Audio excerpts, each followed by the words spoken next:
Hello, welcome to season buds. நம்ம இன்னைக்கு பார்க்க போகிறது ரொம்பவே சிம்பிளான வீட்டிலையே செய்யக்கூடிய ஸ்நாக்ஸ் ரெசிபி, கார பிடி கொழுக்கட்டை. பொதுவாக இதுக்கு மாவு நம்ம கடையில் வாங்கி தான் செய்வோம். ஆனால் வீட்டிலையே எப்படி செய்கிறதுன்னு வாங்க இப்போ வீடியோக்குள்ளே பார்க்கலாம்.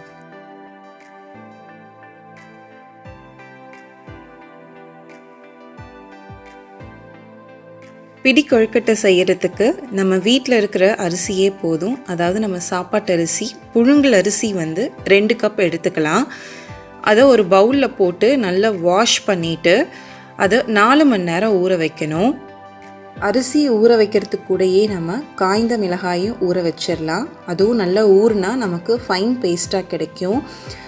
மிளகாய் டிஃப்ரெண்ட் வெரைட்டிஸில் இருக்குது.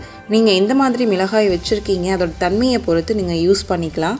எங்கள் வீட்டில் நல்லா காரமாக சாப்பிடுவாங்க, அதனால் நான் 7லேருந்து 8 மிளகாய் எடுத்திருக்கேன். இப்போது இதை நம்ம ஒரு பவுலில் போட்டு இதையும் 4 மணி நேரம் நம்ம ஊற வச்சுக்கலாம். 4 மணி நேரம்னு இல்லை, அட்லீஸ்ட் ஒரு 2 hours ஆகுது நல்லா ஊறணும். அப்போ தான் உங்களுக்கு நல்ல ஃபைன் பேஸ்ட்டாக கிடைக்கும். இப்போது 4 மணி நேரத்துக்கு மேலே ஆயிடுச்சு. மிக்ஸி ஜாரில் நம்ம ஊற வச்சுருக்க அரிசியையும் மிளகாயையும் போட்டு நல்லா அரைச்சிக்கணும். அதாவது நம்ம தோசை மாவு பதத்தில் அரிசி மாவு இருக்கிற மாதிரி அரைச்சிக்கணும்.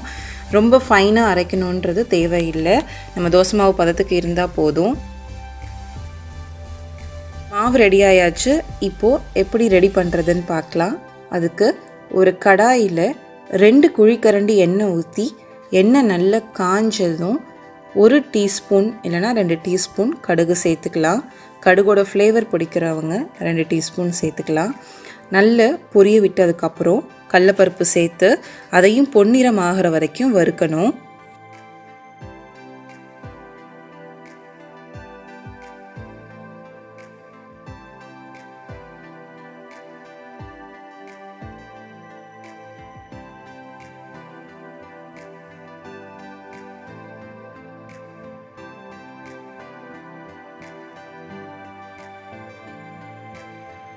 இப்போது கருவேப்பிலை சேர்த்து நல்லா மொறுமொறுன்னு ஆகிற வரைக்கும் ஃப்ரை பண்ணிவிட்டு சின்ன வெங்காயம் சேர்த்துடலாம்.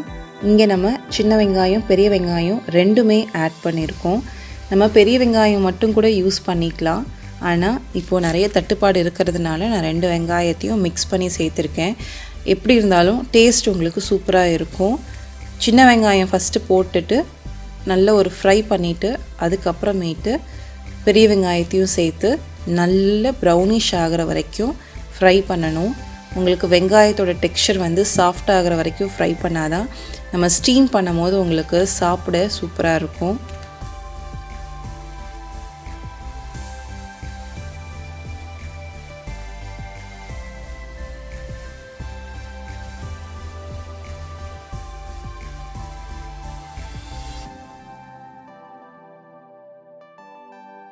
இப்போது வெங்காயம் நல்லா வதங்கிருச்சு. இந்த ஸ்டேஜில் நம்ம தேங்காய் சேர்த்துடலாம். தேங்காய் எப்போவுமே நம்ம கடைசியாக தான் சேர்ப்போம். ஏன்னா தேங்காயோட க்ரன்ச்சினஸ் போகாமல் ஃப்ரெஷ்ஷாகவே இருக்கணுன்றதுக்காக தேங்காவை சூஸ் பண்ணும் போது கொஞ்சம் இளந்தேங்காவாக பார்த்து சூஸ் பண்ணிங்கன்னா சாப்பிட்றதுக்கு இன்னும் நல்ல டேஸ்ட்டாக இருக்கும். தேங்காவை நல்லா ஒரு வதக்கிட்டு நம்ம அரைச்சி வச்சுருக்க மாவையும் சேர்த்துடலாம். இப்போது அரைச்சி வச்சுருக்க மாவை சேர்த்துடலாம். மாவு சேர்க்கும் போது நம்ம கிளறி விட்டுட்டே இருக்கணும். அப்படி கிளறாமல் விட்டுட்டோம் அப்படின்னா கட்டி கட்டியாக உங்களுக்கு ஃபார்ம் ஆயிரும். அது உங்களுக்கு நல்லா வராது. அதனால் மாவு சேர்க்கும் போது அடுப்பை சிம்மில் வச்சுட்டு நம்ம நல்லா மிக்ஸ் பண்ணிகிட்டே இருக்கணும். நல்லா மிக்ஸ் பண்ணும் போது மாவு உங்களுக்கு கெட்டியாக திரண்டு வரும். அந்த ஸ்டேஜில் நம்ம தேவையான அளவு உப்பு சேர்த்து நல்லா மிக்ஸ் பண்ணிக்கலாம். நமக்கு 5லேருந்து 10 நிமிஷம் தான் ஆகும் மாவு நல்லா வெந்து திரண்டு வர்றதுக்கு. நம்ம வேணும்னா கடைசியாக கூட ஒரு டேபிள் ஸ்பூன் ஆயில் சேர்த்துக்கலாம். நல்ல மாவை மிக்ஸ் பண்ணணும். கையில் ஒட்டாத அளவுக்கு வந்ததும் நம்ம அடுப்பை சுவிட்ச் ஆஃப் பண்ணிடலாம். மாவு இப்போது ரெடி ஆயாச்சு. இதை நம்ம ஷேப்ஸ் பண்ணிடலாம். பொதுவாக பிடி கொழுக்கட்டை அப்படின்னா நம்ம கையில் மாவு எடுத்து நம்ம விரல் அச்சு பதிகிற மாதிரி செஞ்சுட்டு அதை வைக்கிறது தான் பிடி கொழுக்கட்டைன்னு சொல்லுவாங்க. அப்படி இல்லைனாலும் நம்ம ரவுண்ட் பால்ஸாக கூட ரெடி பண்ணிக்கலாம். எல்லா மாவையும் நம்ம ஷேப் பண்ணிவிட்டு ஸ்டீமரில் வச்சிடலாம். ஸ்டீமரில் வச்சாச்சு. பொதுவாக கொழுக்கட்டை வேகிறதுக்கு உங்களுக்கு 10லேருந்து 15 நிமிஷம் தான் ஆகும். ரொம்ப சீக்கிரம் ரெடி ஆயிரும். இப்போது பார்த்துடலாம். கொழுக்கட்டை நல்லா வெந்திருக்கு, சாஃப்டாக இருக்குது. உங்களுக்கு பார்க்கும் போதே நல்லா பளபளன்னு இருக்கும். நம்ம வேணும்னா கட் பண்ணி உள்ளே வெந்திருக்கான்னு கூட பார்த்துக்கலாம். பார்த்துட்டு நம்ம எடுத்து ரிமூவ் பண்ணி வேறு பிளேட்டு ட்ரான்ஸ்ஃபர் பண்ணிடலாம்.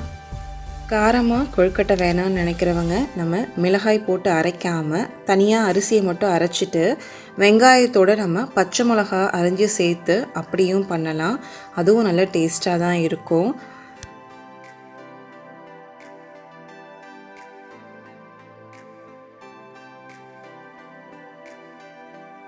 இந்த ரெசிபி உங்களுக்கு பிடிச்சிருந்ததுன்னா மறக்காமல் ஷேர் பண்ணுங்கள், கமெண்ட் பண்ணுங்கள், நம்ம சேனலை சப்ஸ்கிரைப் பண்ணுங்கள்.